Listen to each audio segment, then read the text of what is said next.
3, 2, 1. That's right, ladies and gentlemen. It is Commissioner Cooper, and it's time for TSS Fantasy. Boom. That's what it is. Boom. Yeah. Boom. That's what it is. Boom. Yeah. Fantasy Jesus. Boom. I'm here to save this fantasy roster. Boom. Fantasy Jesus. Well, it worked for The Rock and it's going to work for me. Yeah. Boom. TSS Fantasy. Boom. Yeah. TSS Fantasy. Boom. And you just got flandered. That's right, ladies and gentlemen. It is Commissioner Cooper, and it's time for TSS Fantasy. And you just got flandered. That's what it is. Boom. Yeah. That's right, ladies and gentlemen. It is Commissioner Cooper, and it's time for TSS Fantasy. Oh, yeah. That was way off. I don't know what's going on. Justin had to take himself out after that one. All right, welcome in, guys. We got a busy show tonight. Nirvana's playing. We got our Starbucks, and it's rainy outside. We're in Seattle. It's exciting. We're excited to see the Seahawks team. At least some of us are. Let's welcome into the studio Justin Jesus Herrera. First off, Nick, if you're going to say, oh, yeah, you got to at least run through a wall or have a Kool-Aid shirt on. Something, bro. You got to be referencing it. I have an interesting fact about that. Go ahead. All right. And second off, it is going to be raining a lot in Seattle. And it's not going to just be nature. It's going to be a lot of Pete Carroll's tears mixed with a lot of DK Metcalf making it rain with money. All right. Well, But just yes. a prerequisite. Justin is our Niner insider for those just watching. So maybe that's a little bit of the burn coming in onto the Seattle scene. I've been waiting for that one. Been waiting a long time. It's called a long time of Russell Wilson. I've been waiting for that one. For sure. Indeed. Well, like I said, Justin's fired up tonight, not in a good way, but we have some good guests tonight too. So we're gonna celebrate all things Seattle. Welcome into the studio, the guy who loves to celebrate other teams. Nick, you got flandered, Macaronis. Hey, I like to celebrate other teams when they're good. Yes, I'm here as always. And don't forget, kids, check out tsfantasy.com. Click on rankings. Look at all the rankings. Why? Because they're always correct. Also, while you're perusing the rankings, when you're done with them, go to Knights of the Round Table. We have a wonderful writer named Greg O.J. Mayer. He has detailed insights on fantasy football, things to look out for, players to avoid. It's a really great article, and he's a really great, talented writer. So please check it out. And then when you're done with that, slide on over to our merchandise section and check out all of our hot merch for the new 2022 season. Absolutely. Even though no new merch is up yet, it is coming soon. Also, they don't know that. If you're watching on YouTube, hit the subscribe button. Why? Well, you get all of our great content, but also we have a contest. We have a signed Leroy Butler jersey. It's here. We want to give it back to the people. He gave it to us to give to you, and that's what we're doing. Hall of Fame weekend, we're giving it away. All you have to do to enter is hit subscribe. It's literally that easy. Easy speasy. Get signed up. And again, Hall of Fame weekend will be giving that away, so you'll want to check that out. Nick alluded to TSSFantasy.com. All the latest and greatest on there. Just also don't forget, we have the show on your fantasy league as well. You'll want to take your fantasy league to the next level. Check that out all on TSSFantasy.com. Also, again, it's getting fantasy time, so you want to get on Underdog Fantasy. Use the promo code TSS. We're going to double that deposit up to $100, and we're going to have great contests this year. It's going to include Gatorland tickets, Miami Dolphin tickets, all kind of great prizes because we have all kind of great content. Nick, why do we have all this great stuff? Because we can. And most importantly, it's because we are the fantasy show of the people. The fantasy show, the people indeed. Again, we're in Seattle. The Nirvana's on. The Starbucks is hot, and it's rainy outside, and the doc is here for a house call. Let's check it out. Look, I'm a doctor, not an escalator. Spock, give me a hand.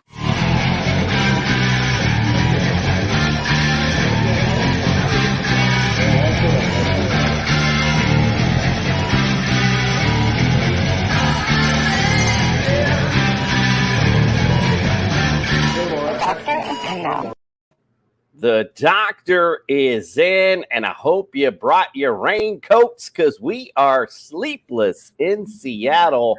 Very excited to be here. I love Seattle as a city. Always wanted to visit. Super excited to talk about this team that unfortunately looks like take a bit of a downturn this season. Dr. Jeffrey Miller, welcome into the studio. It is great to be here. As always, when we talk about the Seahawks, we're going to be quoting Coach Pete Carroll. As always, indeed. Coach Carroll, always good for a quote or two, to say the least. All right, let's go on to the running game, something Coach Carroll doesn't really like to lean on that much, but probably going to have to lean on it this year with maybe Geno Smith at the helm this year. So going to have to lean on this running game a little bit. Let's go right away into Chris Carson because we've talked about him extensively on this show. I mean, even making comparisons to the WWE with Edge and all those cervical injuries that made those wrestlers retire. Again, very dangerous area to be affected, especially for football.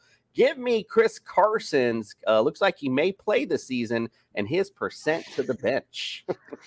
Yeah, Carson was one of last preseason's most frequently mentioned players in the house call. You know, anybody who listened to this segment heard us talk about Carson week after week. Last year, he was a preseason 80% to the bench, and I came in low on him. You know, he should have been higher. And after appearances in 4 games last year, I was hoping that this season was going to be different. The last time we spoke about him on this show was a quote from Coach Pete Carroll. He said, "We'll see how that goes," right after just a debacle of a return. And so to kind of catch everybody up to date, he had cervical fusion late last year. It was originally described as successful, and they were expecting him back by spring, but there appears to be evidence to the contrary. He wasn't cleared for OTAs, and now Coach Pete Carroll saying, we won't know for some time here. We can't predict it yet, so there's a little bit of uncertainty that we're waiting on. That doesn't sound overly promising to me. His 1-year contract may be a sign of no confidence.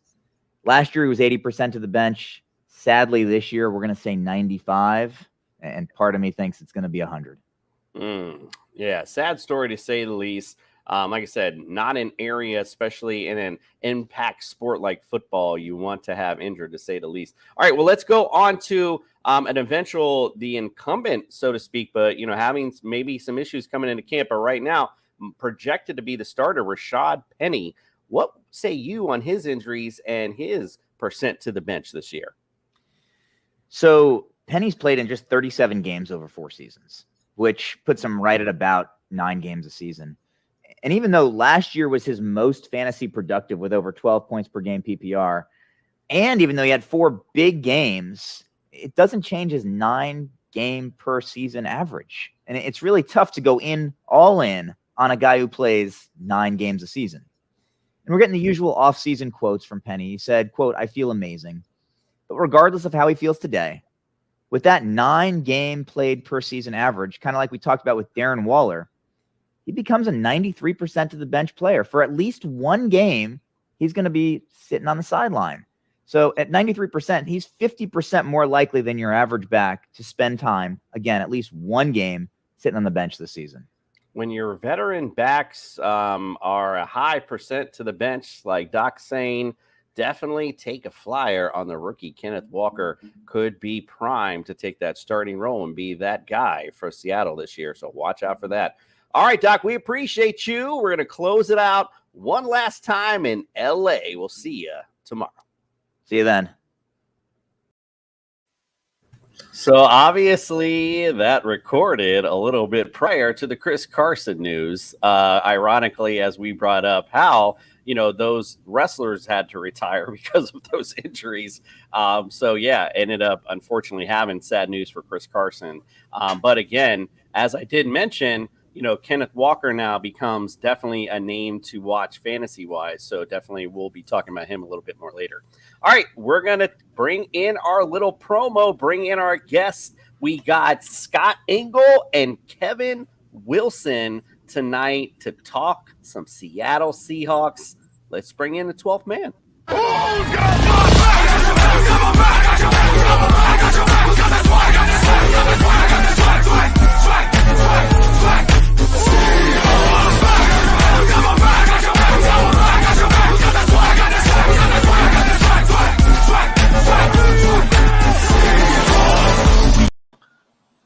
It's really interesting, all these songs I've been finding for this tour, for sure. Well, let's welcome into the studio Scott Engel. Welcome in, friend. Let's go. We're going to party some Seattle. Welcome into the studio, sir.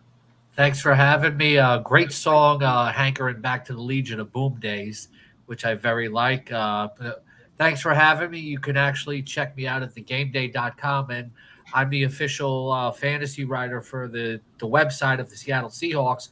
If you go to their fantasy page right now, I have my countdown of the 12 greatest fantasy Seahawks of all time this week. Ooh, nice. I love it. I mean, Sean Alexander and Steve Largent definitely got to be up there for sure. Kevin Wilson, the man that loves to come belly up. Welcome into the studio, sir. Oh, Commissioner Cooper, it's always great to be here. And I thought that you might bring, something like from the 80s up there in the Pacific Northwest, something from Heart or Quarter Flash or somebody like that. So those are the two bands that I highly would support. I Googled a bunch of Seattle songs. Unfortunately, I've noticed when I go off, the fan songs, my stuff gets muted. It's my promos get muted on Facebook or something. So decided to go more that route. But yeah, I feel you. I was going to go something more.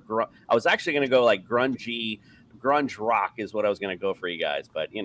Actually, if you would have went Jimi Hendrix, you couldn't have got done wrong. The most, arguably the most famous musician ever come out of Seattle, and they have a statue of him in downtown. So there's definitely no argument here. That definitely would have been a solid choice. All right, my music choice sucks tonight. All right, what do you want? All right. All right, let's get it started. We're talking Seattle Seahawks football. Let's talk about the 2022 outlook for Seattle. Last year, of course, 7-10, no playoffs. We know the issues with Russell Wilson being injured. Obviously, definitely hampered last year. Offensively, 20th in yardage overall, 16th in points scored, 11th rushing, which actually was very impressive to me, and 23rd in the pass. Defensively, 28th overall in yardage. You were 12th in points against. That was actually pretty impressive as well. 17th in rush yards versus the rush yards. 31st versus the pass. So that's definitely a bugaboo for you there as well. Lost in the offseason. Obviously, the big loss, Russell Wilson, let's kind of rip the Band-Aid off. Big loss for you guys there, obviously. Bobby Wagner as well, another big loss for you guys. Safety DJ Reed and tight end Gerald Everett also is gone. You did add Quentin Jefferson, defensive tackle, guard Austin Blight, and I can't pronounce this linebacker's name, Uchenna Nwosu. I hope I did it somewhat of service. We drafted, obviously, Kenneth Walker. I mentioned him earlier. We also went with defensive end with Boy Mate. If I'm writing these down correctly, defensive end Tyreek Smith as well. Cornerback Kobe Bryant, and spelled with a C though, not with a K. And Tyreek Wooten as well. You did go receiver towards the end of the draft, also with Bo Melton and Derek Young as well. So, just to be quite frank, again, no one cares what I think, but unfortunately, I've been Mr. Rogers throughout the summer vacation, boosting up a lot of these teams. I just don't. It's really hard for me to boost this team. I mean, with the question at quarterback, is it Drew Lock? Is it Geno Smith? Is it someone that we don't know yet? Maybe Jimmy Garoppolo. If that happens, But right now, as this team currently stands, I'm looking again at 6 to 7 wins for the Seahawks. But again, who cares what I think? We got experts in. Scott, we'll go to you first. Give me your 2022 outlook for the Seattle Seahawks. Thanks, and obviously, everybody's focusing on the quarterback, which makes a lot of sense. It's a quarterback-driven league. I don't see a change coming at this point. I could be wrong, but when you get into camp, you want to start to have continuity with the guys who are running the offense and learning the playbook. So it comes down to Geno Smith versus Drew Lock. They feel like Geno Smith knows the playbook better, but Pete Carroll says that Drew Lock is catching up. I think, everybody says Carroll wants to ground and pound like, he has Earl Campbell back there or something like that. Or even when he had Marshawn Lynch, the Seattle offense is more about having optimum balance to run the ball, but also have his quarterback take some deep shots when it's right. That's the thing. Russell Wilson wanted the offense built around him. He wanted to cook. But, Pete Carroll, I think, had a different vision about that. He wants more balance. And even though, these quarterbacks are like kind of uninspiring to a lot of people looking at them from the outside, there are strong playmakers for any quarterback that would play back there. When you look at DK Metcalf and Tyler Lockett and Noah Fant, who I've always liked a lot, may benefit a lot from a change of scenery. He's too big for defensive backs. He's too fast for linebackers. Maybe a change of scenery will do him some good. Offensively, because we're talking fantasy, though, everybody has talked about the line. Oh, the line's so terrible. The line always seemed to block pretty well for the run. It was with the pass, with Wilson always getting sacked. And I think you have to put part of that onto Wilson because he would always try to extend the play. So one of two things would happen. You'd get a spectacular, exciting play, or you would take a sack. So you're putting a lot on the linemen, to hold their blocks kind of longer. So I think it'll be better for the offensive line. They're improving. They drafted 2 tackles. So I think this team might be more competitive than a lot of people are saying. For fantasy purposes, I think obviously you have to downgrade Metcalf and Lockett, but Metcalf, I think, will be more of a mid to low range fantasy wide receiver 2. Tyler Lockett is the 38th wide receiver off the board. 38th wide receiver off the board, according to Fantasy Pros ADP. That makes him a little bit of a bargain, I think. It's not like these guys are never going to move the ball. I think people are overrating the quarterback change just a little bit. Running back, you have 3 scenarios, I think, and I'll try to be more concise on this. Either Penny stays healthy and he runs away with the job. They split carries, or Penny gets injured again, and Kenneth Walker, who looks great on film, is going to become a high-end fantasy running back number 2. So I think this team will be maybe, 8 wins and not make the playoffs and downgraded fantasy expectations, I think, but not completely irrelevant. And defensively, they're going to be more aggressive under Clint Hurt. It's not going to be the Legion of Boom years, but I think they'll be respectable. Let's see what happens at cornerback. You mentioned the draft picks. Sidney Jones played last year. Jamal Adams stays healthy. The safeties will still be very good. And if you play an IDP, Jordan Brooks is a tremendous linebacker. Yeah, and like you mentioned, you guys were pretty decent against the pass last year, or excuse me, not pretty decent against pass last year, pretty decent against the rush last year. Anyway, but yeah, Scott, listen, you just covered it all basically in the first go around. Gotta love it. 8 wins. I mean, that's right around, like I said, that's not far off from 7, 6, 7 wins, kind of like what we're looking at. And, it all depends, of course, where the ball, tumbles as well. Kevin, what say you, my friend? What is your prediction for Seattle this year? Well, Scott, you're a lot more optimistic about the Seahawks coming into the season than I am. Maybe a little too much. I don't know. It pains me to say these sort of things because there's not a bigger Seattle Seahawks fan to be found in these United States of America. All right. So, but when they made the trade and sent Russell Wilson to Denver, and I saw that they got Drew Lock back, I said at that point, do not tell me that Drew Lock is the starting quarterback for the Seattle Seahawks. Well, here we are in late July, and Drew Lock isn't even the starting quarterback at this point in time. I just read today that Geno Smith is still in the lead. And the fact that we got Geno Smith and we got Drew Lock dueling for the starting quarterback position makes me want to weep. All right. It's by far the worst quarterback situation to be found anywhere short of, I don't know, SMU. That's what I'm in Dallas. SMU may be having better quarterbacks than Seattle right now. So that makes me sad. And I think if they win 5 games this year, I will be surprised. All right, unless they make a surprise move and go and get Justin's Jimmy Garoppolo, which doesn't seem like that's going to happen at this point, because they could have went and got Baker, and it wouldn't have cost them a whole lot at either capital or they had to pay him, but they didn't do that. And so I liked some of the moves they made on the offensive line. They used a first-round pick. I was ecstatic in the first round when they did not take Willis and got the offensive lineman. I was happy about that. And so I think the offensive line is going to be better. And Rashad Penny, I was reading today that he is in great shape. That's what Carol said. And that's always code for, well, how come he wasn't in great shape before now? Okay. That's what that says to me.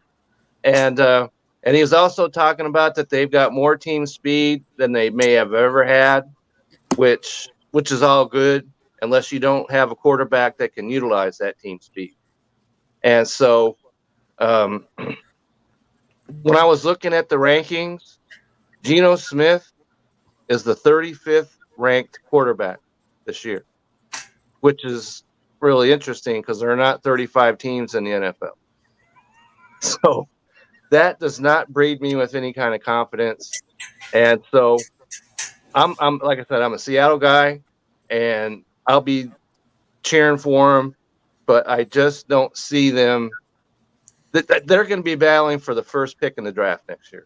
Kevin bringing the sunshine and lollipops tonight. Nick, yeah. And don't forget the unicorns, all right? I'm bringing those as well. Nick, let's say you on the Seahawks. I have a feeling it's not going to be any better. I'm so happy that you went to me first before Justin. I'm going to say, coming into the season right now, your offensive line is ranked 25th. Kevin just said that their projected starting quarterback is ranked 35th out of 32 teams. That's not good. Okay, that's called math. All right, and that's not good. Secondly, individual units. I didn't even look at the special teams because they ain't gonna matter. Your D line is right, and this is all from PFF.com. Your D line is ranked 29th. Your linebackers are ranked 8th, which is phenomenal. But your D-backs are worth 30th. Okay? So you're going to be on the field a lot defensively.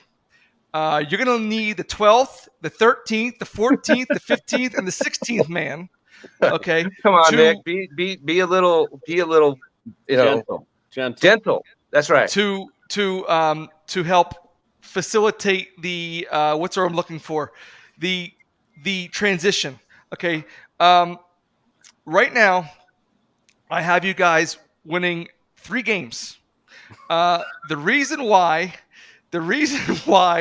you don't, we talked about this off air. You didn't go and get Jimmy Garoppolo is because you're tanking on purpose.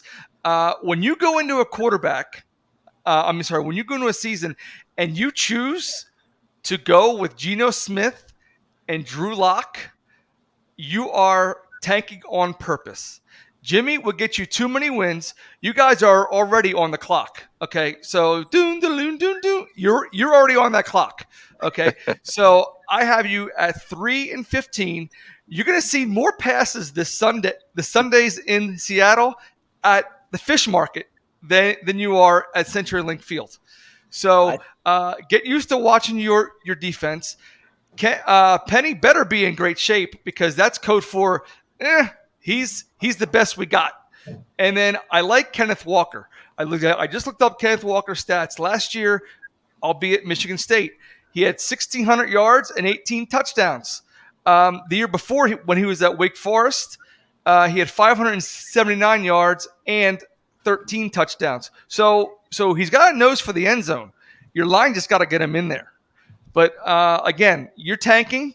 You already have C.J. Stroud in sights, and you're going to lose as many games as you have to get him.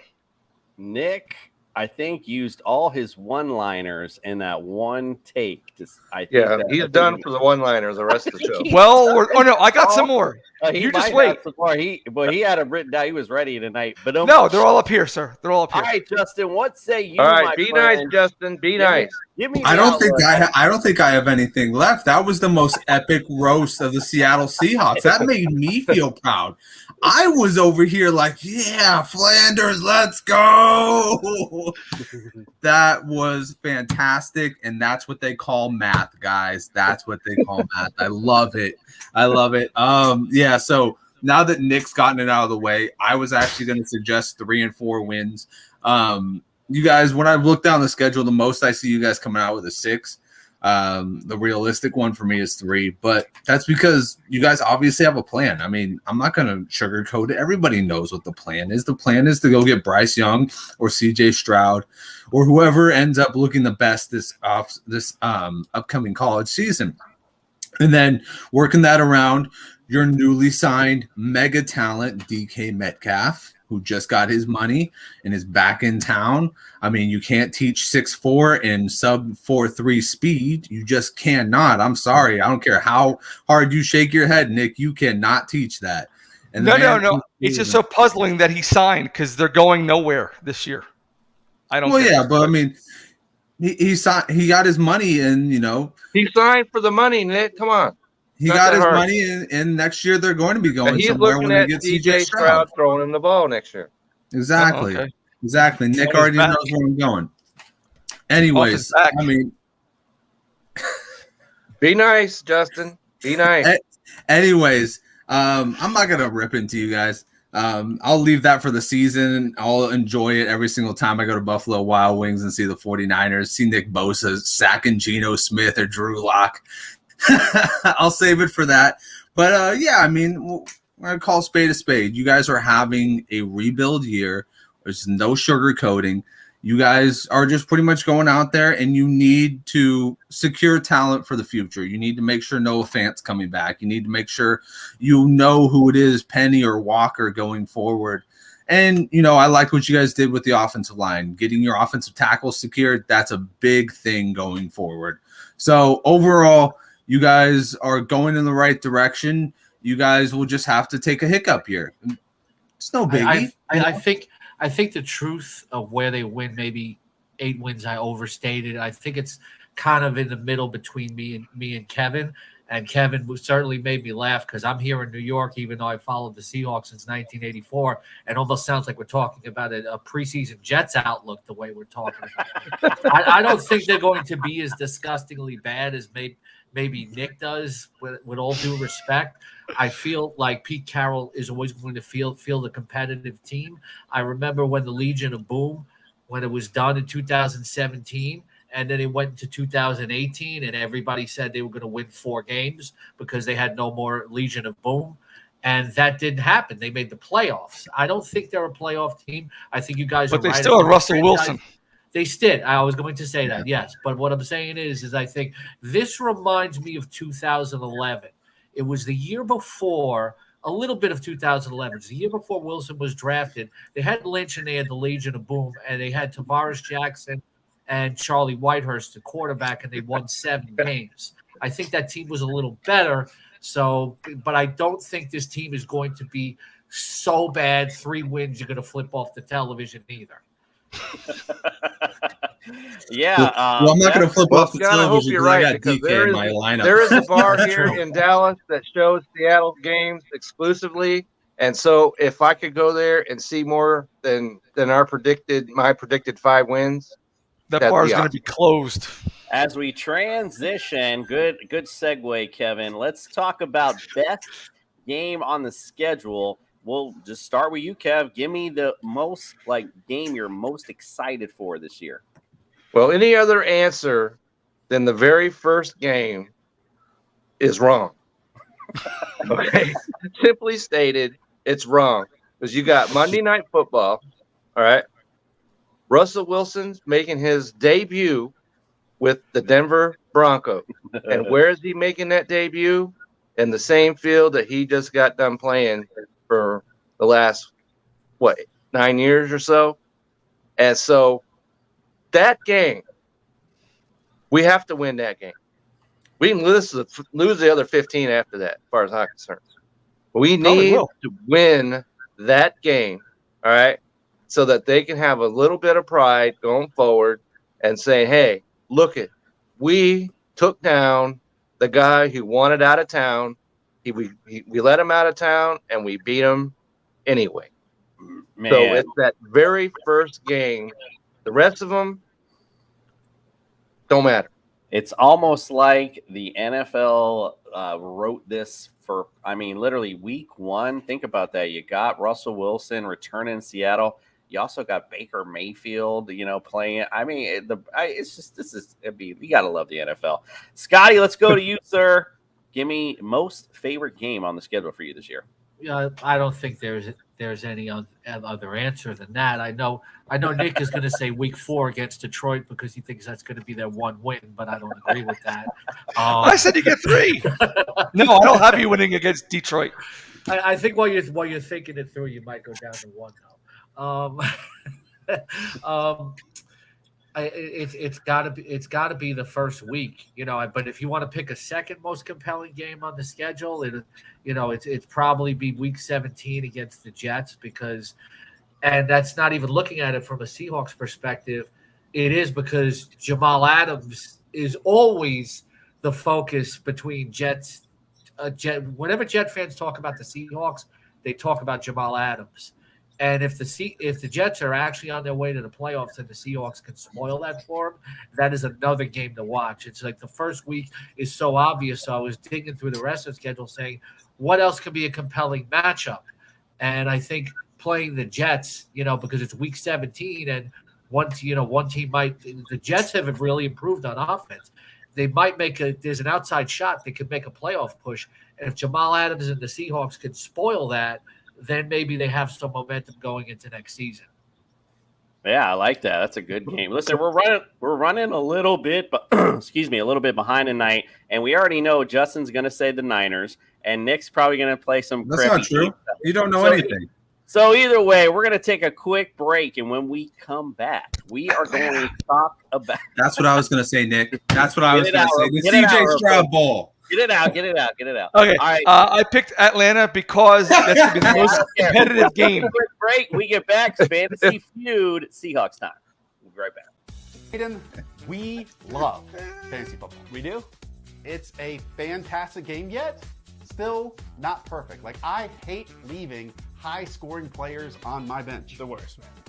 In fact, hate it even more when I put injured players and they're in my starting lineup. Can't have that. And I need a life. The waivers, the trades, every single week, it grinds on me. So we at Underdog Fantasy want to make fantasy football easier for everyone out there. It's called Best Ball, and we set your optimal lineup for you each and every week. You can do it all year long. We have drafts going all the way from February to week 1 of the NFL season. What are you waiting for? Use our awesome early sign-up offer to get a little extra something on that first deposit and that first time you play on Underdog Fantasy. You put them up, reach the skies, touch the stars up above, cause it's one time for the underdog, one time for the underdog. All right, Scott comes in at a bit of a disadvantage because Kevin has played Fantasy Feud before, so he kind of gets the gist of it. Just so you know, Scott, just like Family Feud, essentially, we're going to have 5 answers on the board. I'm going to ask a question. Unfortunately, I don't have a fancy buzzer, so you just have to shout out your answer. If you're correct, then you get hold of the round. If you can close out the round without getting 3 strikes, you earn, obviously, the round. If not, Kevin will get a chance to steal. Pretty much the same gist as Family Feud. That's pretty much the deal.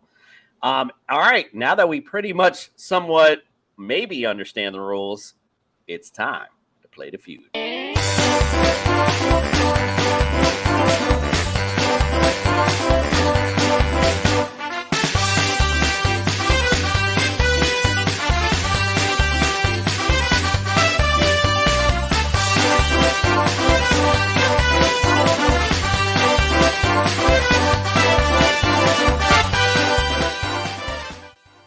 Brad? Justin Jefferson. Justin Jefferson. It's going to be a long game.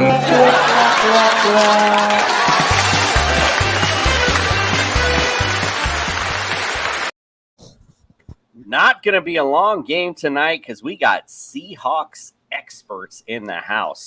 All right, top 5 answers on the board. Here's your first question.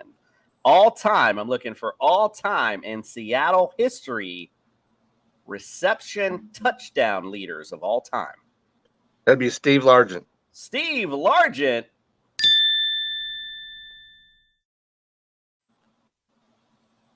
So Steve Largent is correct. You will get control of this round, Kevin. He is number 1 with 100 TDs. All right, Kevin, what else you got? We don't have a buzzer, but I raised my hand because I had the same answer. I didn't know how you got it. You just got to shout out the answer. So, okay. he got you on round 1. That was an easy one. Let's see if he can close it out, though. Let's see what else you got, Kev. All right, so let's go with Doug Baldwin. Doug Baldwin.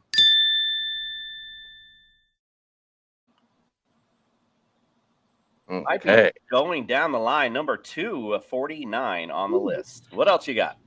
Okay, so I'm going to say Tyler Lockett. Tyler Lockett.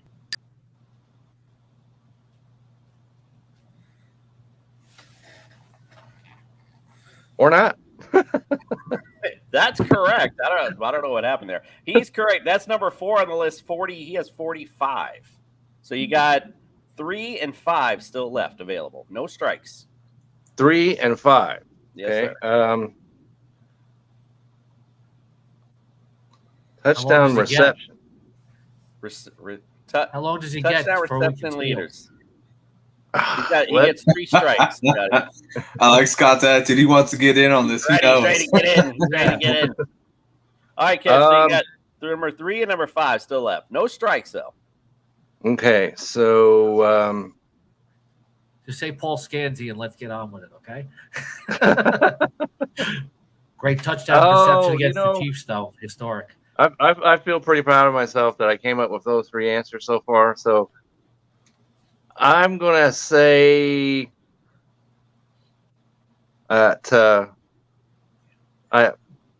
give me the 3 strikes and we'll call it a day right here.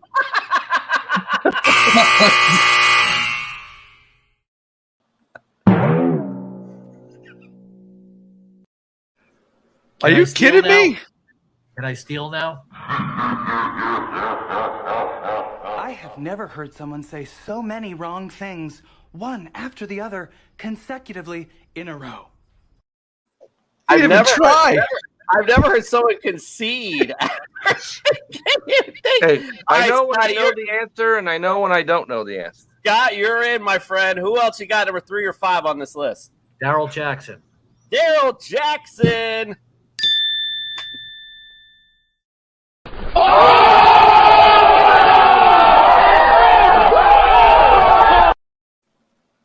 Scotty with the steal. He steals this round. Darryl Jackson, number 3 on this list with 47. And at number 5, Joey Galloway. 30. I was going to say that. I thought you would give me an opportunity to do another answer there. Right. I was going to say Galloway. To the Cowboys for 2 first-round picks. How about that? If I'm correct, I think Brian Blades is close to that list too. I only wrote down 5. Nick, you got where Brian Blades is on the list? I did. He's 7, and I X'd it out. But I remember that he was 7. I don't remember how many exactly he had, but he was 7. Brian Blades had 34. Scotty bringing 34, that's it. Stealing round 1. Let's go to round 2. This is going to really test your fanhood. Let's go to opponents. Start getting opponents in your mind. Remember, Scotty, just shout out the answer. Top 5 answers on the board. Here's your question. In all-time Seahawks history, give me the teams. You have the You have the best winning percentage against. Best winning percentage against. I'm going to say the Justin 49ers. San Francisco 49ers. I said it Scotty beat you. Scotty, go. Scotty beat you in on that. 49ers. Maybe it was for the last 10 years, I was thinking. Kev, what say you, sir? Okay, so that's incorrect. All right. So, 31 to go. Get ready to hold that over Justin the whole rest of the episode. Not this time. Not this time. Okay, so I'm going to say the now Los Angeles Chargers. The LA Chargers.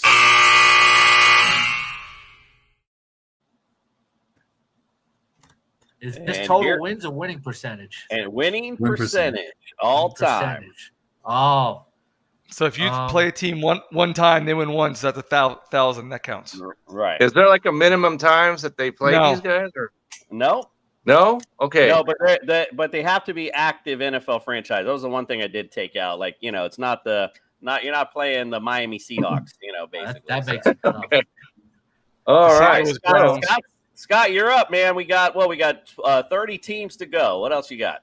Okay, might be a long game because this is a very, very deep question. But I'm going to say they beat them the first 7 times they played them. I'm going to say the Jets. The Jets. Jets. Good guess, but no.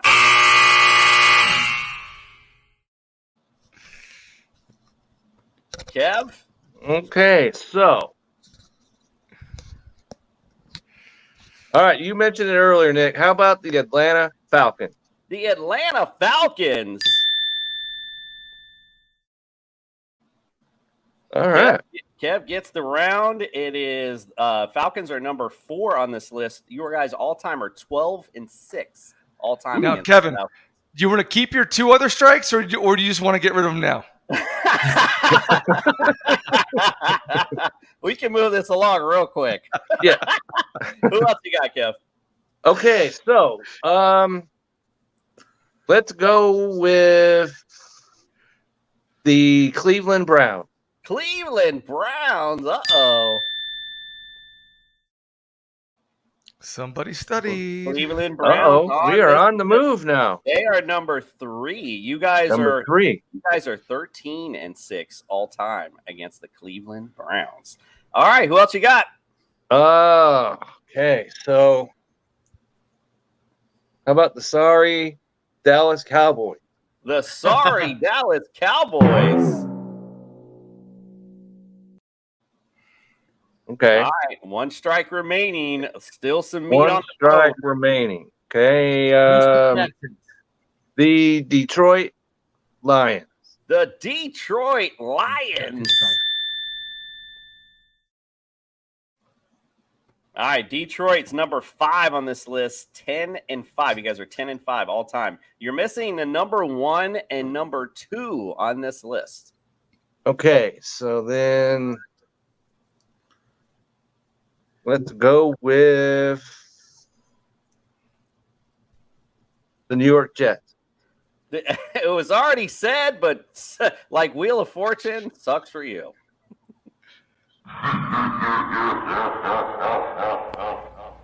Oh, hell no! It was wrong twice. Wrong. It was wrong twice. All right, Scott, you got the number 1 and number 2 teams on this list at your discretion. Do you have the guess? I'm going to say the Houston Texans. The Houston Texans.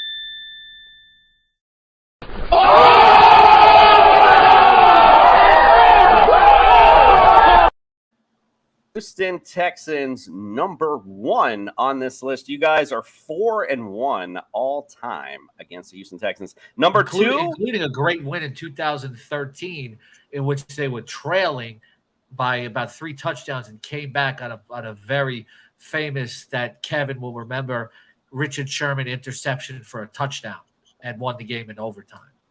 And that's right. That's now right. we're adding. I do recall that. Now we're adding history to fantasy. There is no extra credit here. So yeah. All right, number you 2 get it all when you tune into this show. That's for sure. That's it. Number 2 on this list, the Panthers, 8-3 all time. That was my other answer. Ooh, okay, because they beat them like, I what, also- 3 I or also 4 have the years in a row? Jacksonville Jaguars, too. All on the road? Scott's up 2-0. Kev, if he gets this one, it's night-night. Night-night. Top five answers on the board. We're going to go opposite end of the last question all time. Give me the teams you have the worst winning percentage against. I'm going to say the Denver Broncos. The Pittsburgh Steelers, I heard first, and it was wrong. Kevin said Broncos. The I did. Denver Broncos.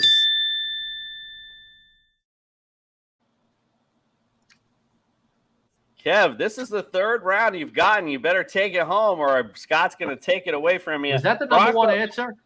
No, Broncos actually are number 2 on this list. Number 2. You're okay, so 19 and 35 all time against the Broncos.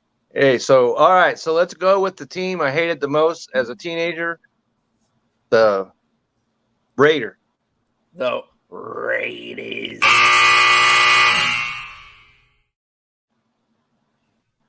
Okay, well, that's good to know that they don't have the worst record against them. So that's good to know. The All Rams. right, so the Wait, you still got 2 strikes. Sorry, I gave him an answer. okay, the Green Bay Packers. The Green Bay Packers.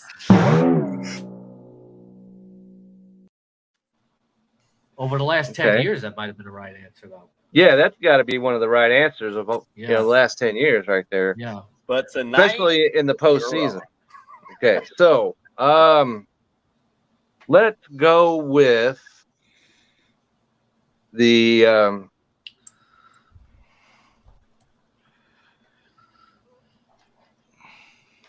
Kansas City Chiefs. Kansas City Chiefs. good answer. Good answer. Chiefs are number 3 on this list, 19 and 33 against the Chiefs. No. Okay. All right. You got number 1, 4, and 5 still remaining. Number 1, 4, and 5. Okay. How about the Cincinnati Bengals? The Cincinnati Bengals. Stop it. Get some help.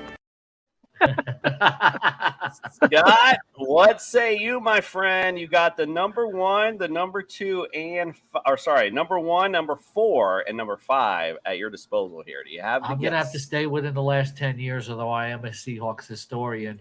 The only team that Russell Wilson had a losing record with against while a quarterback for the Seahawks, the Rams. The L.A. Rams, although it might be last 10 years, not all time.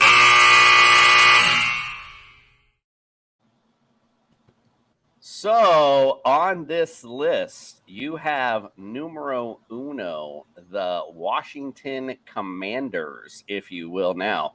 They didn't play him yet. All time. Well, you know, the franchise.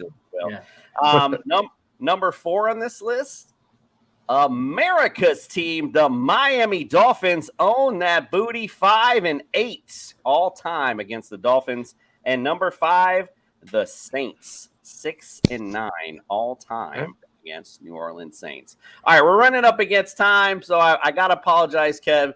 Even though you won that last round, you still are tonight's loser. I hate to say it. So congratulations to Scott. Appreciate you knowing your Seahawks info. You are tonight's winner.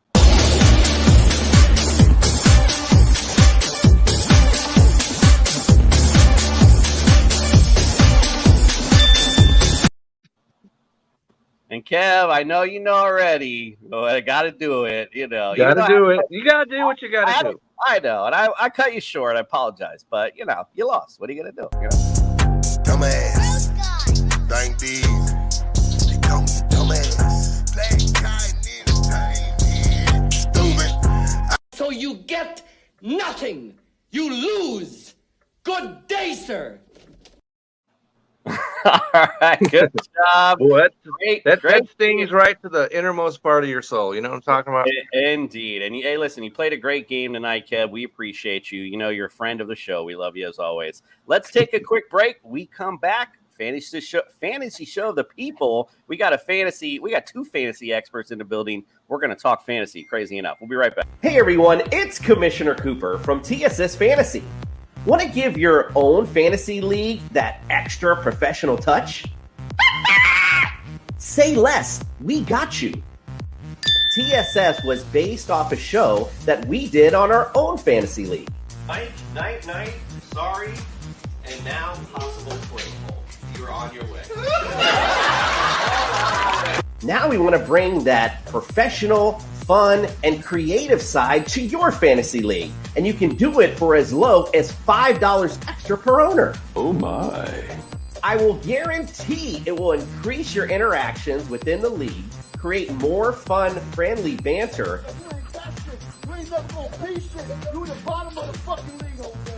and give your league that extra real-life feel that you didn't know it needed.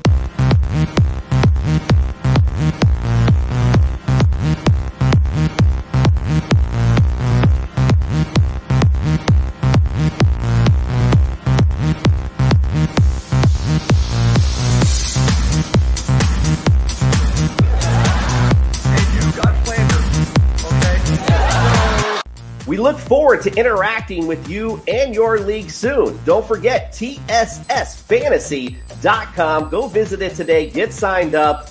We are the fantasy show of the people.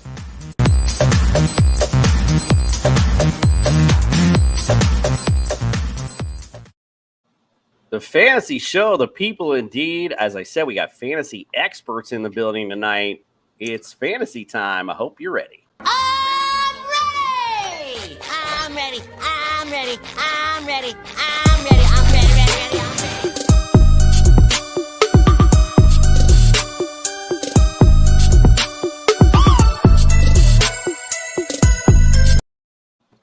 So when we talk about fantasy, we obviously go right away to the quarterback. Excuse me. That's the first position we talk about here on our show. Quite frankly, again, as we talked about it earlier, not really sure where to place these guys. That's why we got these experts in the building. Because if it's Geno Smith, Drew Lock, some possibilities there. But we talked about it. I think Scott alluded to it earlier.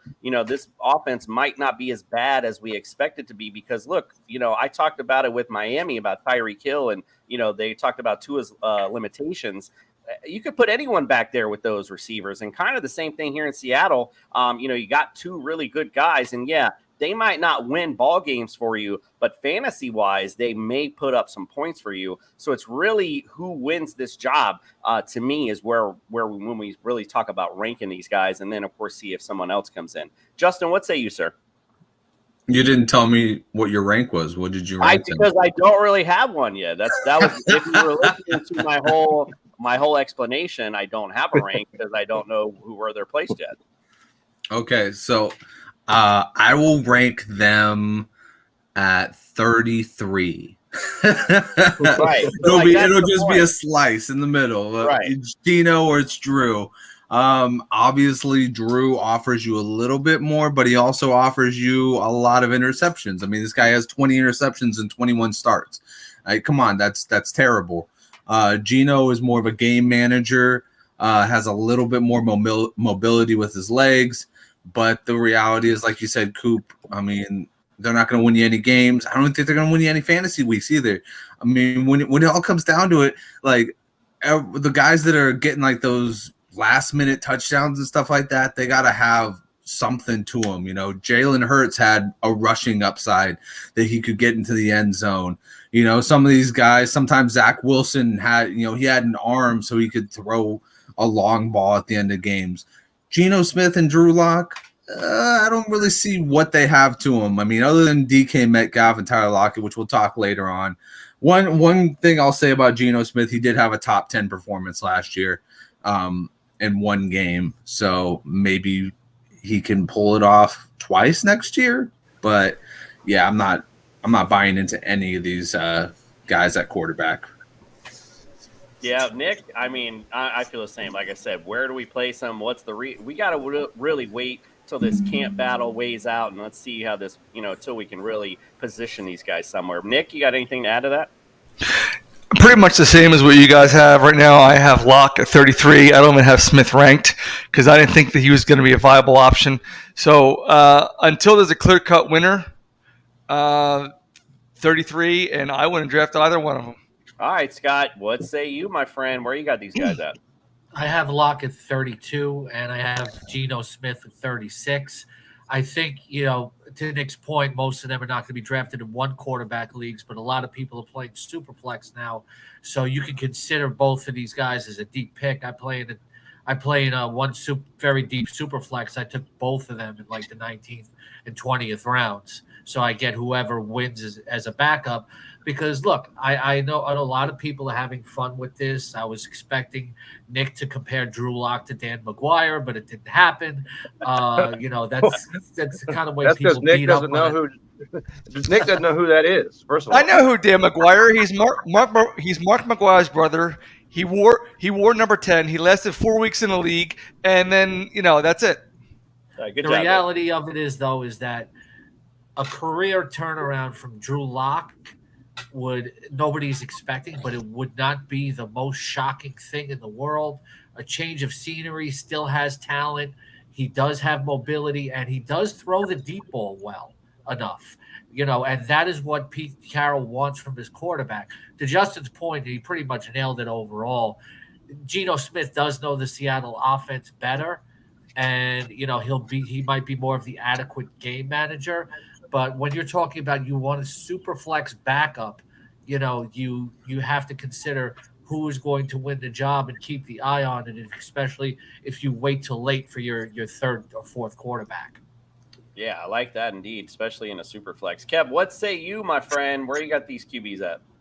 Well, if there was ever an argument to not do your draft at this point in the season, this might be it. And, of course, I'm talking about only if your draft includes having two quarterbacks. All right? If you're in a one-quarterback league, these guys have no business being anywhere near your roster. Okay? Doesn't matter how many openings you have or how many roster spots. Perhaps if you're in a two-quarterback league, because any quarterback that's a starter has value in a two-quarterback league. Other than that, I'm going to say, because right now, Smith has the lead, so I'm going to put him at 33. Then I'm going to put Drew Lock at 35. And so that could change. And like I said, it makes me weep. And at this point, I would take Rick Marier as my starting quarterback. And I'm sure Scott knows how sorry he was. And Rick Myra, yeah. Yeah, Rick Meyer out of Notre Dame. Yes, out of Notre Dame. He was a high draft pick for the Seahawks. Number one, wasn't he? That's right. Number he was 2 the first overall round pick behind Bledsoe. And it did not work out well. But I would still take that over either one of these two guys right now. So, hey, listen, Kev. I mean, that's why you're here, to give it to us straight. That's why we got you on the show. That's why I'm here. I'll give it to you straight, even though it's it's one of those where you want to cry, as you said earlier. Somebody call Matt Flynn. Tell him Russell's out of town. You're watching the show, and the dog just got ran down by a car. Right? Jesus Christ! Hey, listen. At the end of the day, though, I think the end message, though, is where all of us right now got them, at the bottom until there's somebody solidified here. And it's possible we could bump one of these guys up a little bit. Like you mentioned, we're talking 2 QB leagues, but one of these guys could at least, maybe sniff the end of the 20s, maybe, or mid-20s, maybe, depending upon who gets that solid job. And like you said, if Drew Lock's in place, likes to throw the ball deep, so that could, a lot with Lockett. A lot of good stuff going on, so we'll see. All right, let's go to the running backs.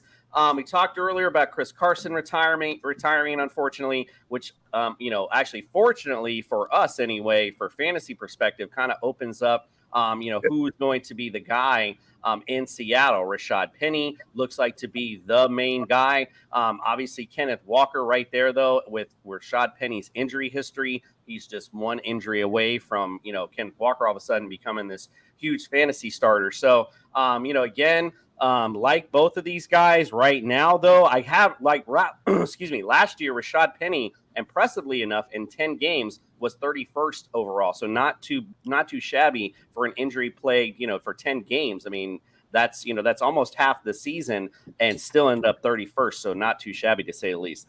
So again, depending upon what goes on, but I like Rashad Penny to be a top 20, maybe a RB2 type guy if he stays healthy. Kenneth Walker has big potential. I think could be a high-end RB2 if he ends up taking things over in Seattle. Justin, what say you, my friend? These are two guys that I wouldn't mind drafting them both on my same team. And I look at it this way. You could have Penny for the start of the season, and then you could have Walker for the cleanup. Most likely what's going to happen is Penny is going to start out as the running back, and I think he's got, solid RB3 potential to him. Last year was kind of like we kind of saw like a little breakout, but then when you really go back and review the numbers, you really look at it and you see, most of his breakouts came against teams that weren't even like, they were bottom of 10 in defense, like top 10 worst defenses against the run. You got the Bears, you got the Lions, you got the Texans were 3 of his breakout games. And then the Cardinals, you throw them in there and they were bottom 15 as far as rushing yards allowed as well. So, kind of one of those things that kind of go, okay, well, it was cool while it lasted, but is it going to carry over into the next season, or was it just kind of a fluke run? He was RB1 from week 14 to week 18 to finish off the season, which is impressive. And like I said, I have no problem going out and grabbing both these guys because they're both on the cheap. The weird thing is that Kenneth Walker is getting more value in both redraft and dynasty leagues right now, which I would think it would be flopped for at least redraft because, Rashad Penny as of right now is the locked and loaded number 1. They've said that. Everybody's just kind of assuming, injuries are going to happen because it's always happened to Penny, and then, Walker's going to take over. But as of right now, day one, walking in, Rashad Penny, this is his job to lose. So when you have a guy like that going well into like the RB4 range, you take a guy like that because he can give you those off weeks where, he'll have a breakout day, like 120 yards and 2 touchdowns, because he's already done that before.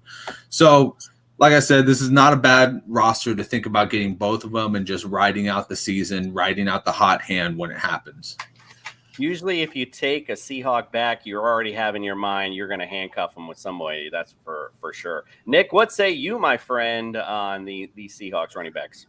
Okay, I think it's truly going to be running back by committee. Who's got the hot hand? Like Justin said early on, it's going to be Penny. Penny, it's his job to lose, but eventually he's going to get hurt, and Walker's going to take the job. It's not a matter of if it's going to happen; it's when. And again, look at their schedule. They play some pretty tough defensive teams. So you're gonna want to play. If you draft Rashad Penny or Kenneth Walker, you got to play them depending on their matchups. Right now, I have Walker at 33. I have Penny at 40. And right now, you could probably get them, like we said, cheap. So maybe 12, 13 on, and then they're gonna be a flex at best. And then of course, don't forget about DJ Dallas. DJ Dallas always seems to not start that, Nick. Sneak in there. Well, look, for forever they've been saying, "Oh, it's Penny's year. It's Penny's year. It's Penny's year." It was never Penny's year. It was Penny's weekend. Penny's 3 weeks. So again, I'm going to stand by Penny. He's at 40. He's going to start, but he's going to drop, and then Walker's going to eventually take the job by midseason. All right, Scott, where do you got the Seattle running backs? I have Penny at 25. I have Walker at 33. Two things I respectfully disagree with Justin and Nick about is about who they play. I don't focus on that. When Penny put up those numbers, you become a good player by putting up those kind of numbers against the opponents you're supposed to put them up against. And with looking at the schedule, a lot of schedule analysis, and I'm not saying, Nick did this and just, a lot of schedule analysis based on last year. And if you're a good running back, you're going to have some good games against good teams too. So I'm not worried much about the level of opposition. I don't think DJ Dallas factored in because That's why they drafted Kenneth Walker in a way, because they got so thin one point at running back over the last few years, and they brought Marshawn Lynch back at the end of the season. They want to have good depth. Last year, they had more injuries. They used Dallas out of necessity. Now they have 2 running backs at the top of the depth chart, so I don't see DJ Dallas playing in. They love him on special teams, and I think that's where he stays. Eventually, maybe a third down back at some point. But with Penny, you saw a different – not only he carried regularly and was the clear lead back for the first time in his career. And that's why he took advantage, because the vision previously was always to have – if they had a healthy Penny and a healthy Carson, to use them as thunder and lightning. But that didn't happen. They were very rarely healthy at the same time. Penny got the opportunity, and he had Adrian Peterson come at the same time and coach him up to not only be explosive, to be physical as well. He was lowering the shoulder and breaking tackles more than we'd ever seen him before in flashes of brilliance in the past. So to wrap it up, though, there's 3 scenarios here, like I said earlier. Penny continues to play at that level of last season, and Kenneth Walker is just going to have to, be happy with what he gets. Or they do like Carroll wanted to do with Carson and with Penny, and have them share so neither one gets overworked or overexposed to injury. Or the third scenario, which Nick raised, where Penny doesn't stay healthy and Kenneth Walker looks fantastic on film.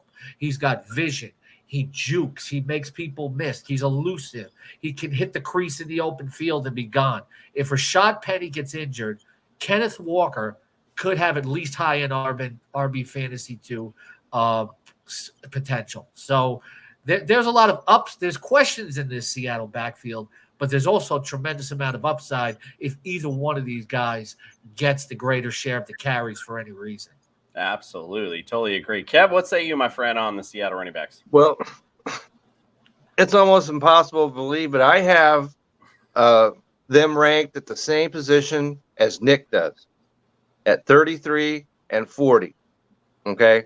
And that is just simply based on – hold on, Nick. Don't get too celebratory just yet.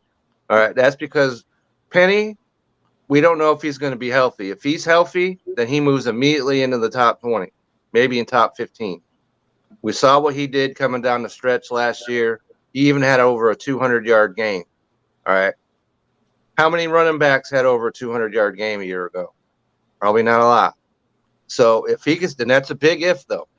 If he can stay healthy and their offensive line works out kind of the way we think it's going to work out, they're going to have some room to run out there. And as far as Walker's concerned, if I'm in Dynasty, I'm taking Walker before I take Penny, simply because of the upside. And not that Penny is that much older than he's not like he's been around for 8 years or whatever. But still, Walker, he's got – and I was reading today that they're explosive. Now, that might just be training camp, trying to rah-rah people and all that sort of thing. But I think Walker, if he plays up to his potential, has a lot of potential. And so I would take him in Dynasty and just see how things work. And Scott said it. There's a lot of questions here. They could be answered with exclamation points, or they could be answered, the car went off the road and it's sitting upside down in the ditch right now. So both of those possibilities could happen here. Jeez, so morbid tonight, Kevin. I know, right? Let's get on to the killing dogs, flipping cars. Oh my goodness! All right, so I didn't have the dog getting hit. Someone peed in his cornflakes this morning. All right, let's go on to the receiving threats. We'll just wrap them all in with the tight end as well. Obviously, Tyler Lockett, DK Metcalf, there really isn't no other debating. I mean, number 11 and number 10 last year, receivers. I mean, one of the best combos, if not the best combos in the league going right now. Again, I talked about earlier, I mean, it doesn't matter. Geno Smith, Drew Lock. I mean, these guys are still going to eat No matter who's throwing them the ball, it's just a matter of how much can they get them the ball. Really, is going to be the main question. Freddie Swain, Dwayne Eskridge were some other names that I saw mixed in there. Again, that's why we got our experts in. You guys can tell me a little bit about those guys because I haven't really seen much. Noah Fant will just bring up the tight end position. Last year in Denver, Whitlock a little bit, 13th, or Teddy Bridgewater, whoever it may have been, 13th. And so this year, right now, I got him 15th with Tyler Lockett. This year, I got him 15th, and I have, DK Metcalf I have 15th, and I have Tyler Lockett 23 is where I have them prospectively this year. Justin, what say you, my friend, on the Seahawks all receiving attack? So I'm not getting too much into the Freddie Swain, Dwayne Eskridge. Freddie Swain, a lot of what his was is that a lot of what his was that Russell Wilson really liked him and liked his work ethic in practice. He was a more of a Russ guy than anything else, I would say. But as far as Metcalf ate when Geno was in for those 4 weeks, and he had some pretty good effort. I think for that stretch between week 5 and week 8, he was actually the number 4 wide receiver in fantasy football. So he's gonna love it having Geno Smith there, because Geno Smith loves to just air him out the ball to him. And against Lockett was not so favorable. He had one good game, but at the same time, he was also targeted 8 times a game. I'm talking about Lockett. So I think they can be fed. It's about the quality of targets they're getting now, right? Obviously, it's a significant downgrade being from Russell Wilson to Geno Smith. Russ has a nice touch. Russ and Tyler had a great connection when it was, open field, street ball type of play. Russ, like Scott was saying earlier on, had his little spin move. He'd roll out to the right side, and then he'd find Lockett coming back on a slant route or coming back on an out route, and then boom, first down. That's what they would do. That was their key. That was what was getting Lockett his yards, and that was what was, making the offense roll at times. So I don't know if he's going to have that same connection with Geno. Like I said, they had one good week. Geno definitely favored Metcalf a little bit more. I have Metcalf right now at 17. I have Lockett at 29.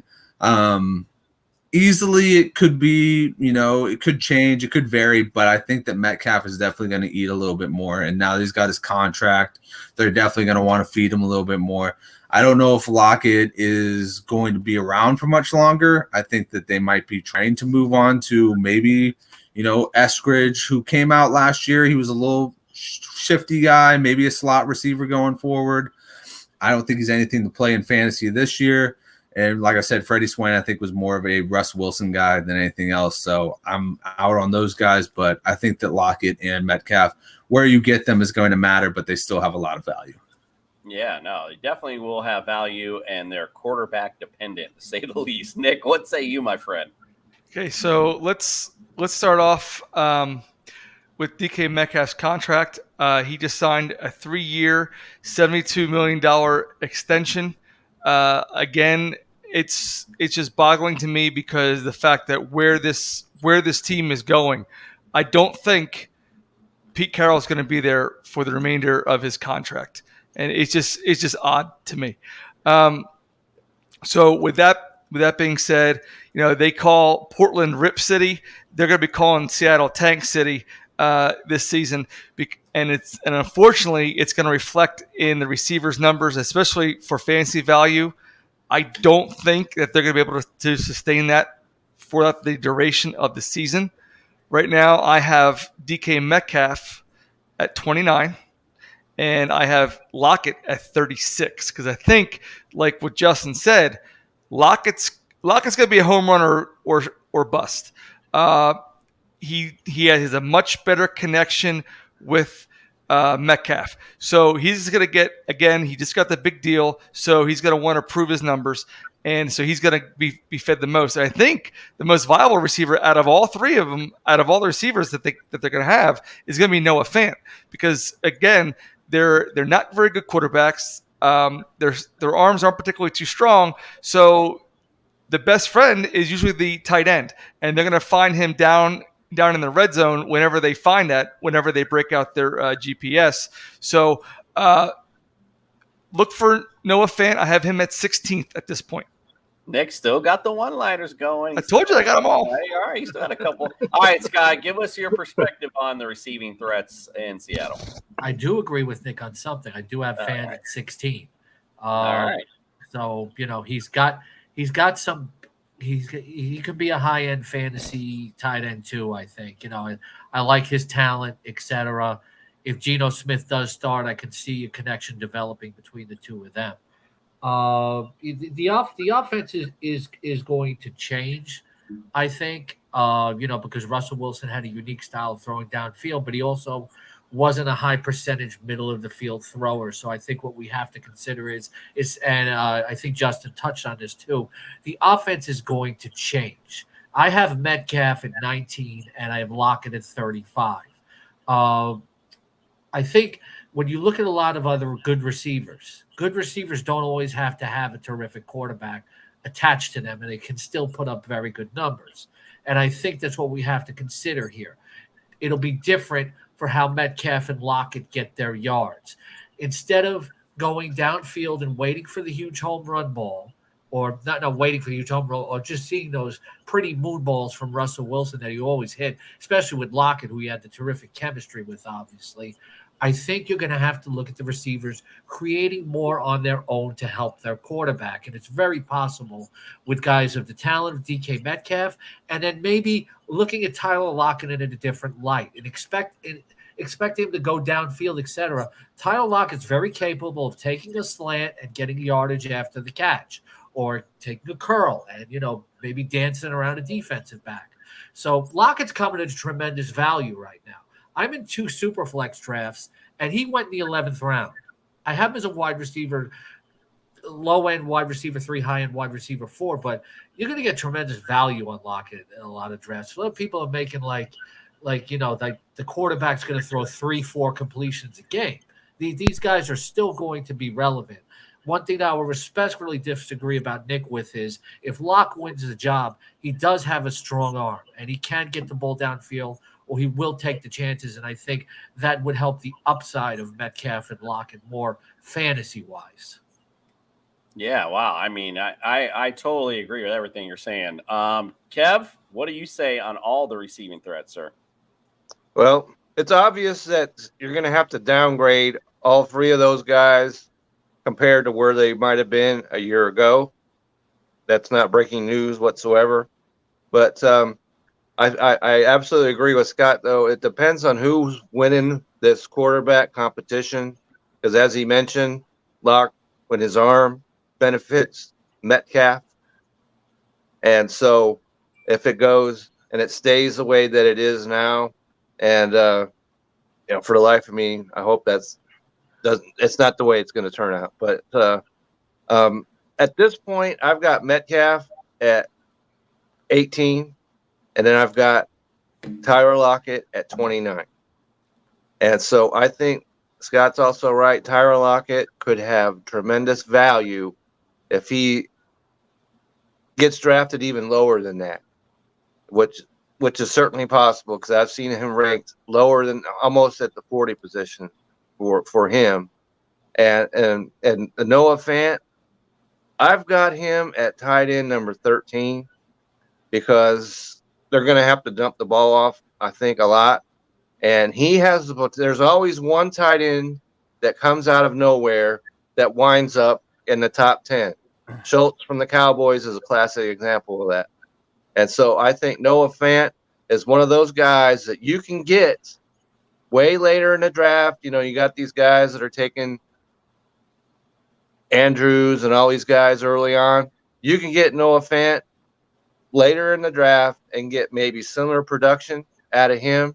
And if that's what happens, you get a tremendous amount of value from him in that position.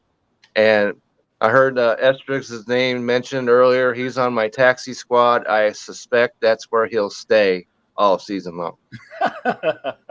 I think Scott bring up a great point too with Lockett's value and the fact that we're all thinking, well, he's got to get deep, and who's going to get him that deep ball? Great astute point. I mean, he is that guy that can take that slant and take it to the house. So great point there. Tyler Lockett does right now, especially. Great value for your fantasy drafts. All right, guys, man, we appreciate you. We appreciate coming in, celebrating all things Seattle. Scott, we'll start with you. Let everyone know where they can subscribe, follow, and basically follow all your content all season long. Thanks a lot for having me. This was a tremendous amount of fun, and I'll be glad to come back anytime. This was a blast. You guys do a great show, and I'm glad to be part of it. You can follow me at Scotty the King on Twitter. Find my fantasy football rankings at thegameday.com, where I do fantasy football and baseball.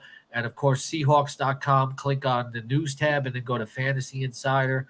You will see my fantasy content now for the 11th straight season on Seahawks.com. My latest piece is the 12 greatest fantasy Seahawks of all time. Like I said, Kevin, I'm into Seahawks. I'm into Seahawks history. Actually, when you brought up their record against the Dolphins, I thought back to when I was actually at a Seahawks-Dolphins game in '94, and Brian Blades on a crossing pattern scored the winning touchdown. I actually remembered that. And then Jimmy Johnson fired his safety the next day. But check me out at Seahawks.com. I'm going to have great draft advice over there, and, of course, at thegameday.com. Thanks a lot. Scott, thanks for the great compliments as well. And I assure you, we're going to take you up on that offer, have you back in. Have a very fun guest, to say the least. And let me just share real quickly with you. The Seahawks game I remember was when Cortez Kennedy knocked out Marino, only for him to get some smelling salts and come back in and wax that candy butt up in Seattle. All right, Kevin, not much for the Dolphins to brag about in the last 50 years. So that's all I got. It's all I got. All I can hold on to. Yeah. Kev, what say you, my friend? Where can we follow and subscribe all your great stuff? You can always find me on Twitter at Kevin62 WILSEA, and that just goes to show you, Scott, how big a CIL fan I am, because I got SEA in my Twitter handle. So, all right, so got that, and I suspect that tomorrow I'm going to come out with an article on fantasy baseball, and it's going to be highlighting the biggest guys that are making an impact coming down the stretch in fantasy baseball. And the players that I'm going to highlight are some of the bigger names out there, like DeGrom, Acuna. However these guys perform is going to have a huge impact on their fantasy teams. So you need to keep an eye out for that. And, of course, on Sunday mornings, I go out there at 11 a.m. Eastern. We're on the Dynasty, Football Dynasty Edition show. And then at 8 o'clock Eastern with Nick right there, we do the Belly Up Fantasy Live baseball show. And we're going to have a lot of things to talk about, Nick, with the trade deadline coming up on Tuesday. So you're definitely going to want to check it out. There's a lot of things going on. And fortunately for me, I'm in the middle of a lot of it. All right. Schwarber for MVP. All right. So Acuna, Matata, all that kind of good stuff. Listen, we got a great show tonight. We appreciate you guys. We're on our last stop on our summer vacation tomorrow with the LA Rams. Seattle was a great stop, though. We appreciate you guys. We'll see you guys at another time, hopefully in the future. We appreciate you, and say some negative things about the Rams tomorrow, Justin. All right, do that for us Seattle guys. All right, trust me, he will. Don't worry. Okay, and we are out. We're on a mission.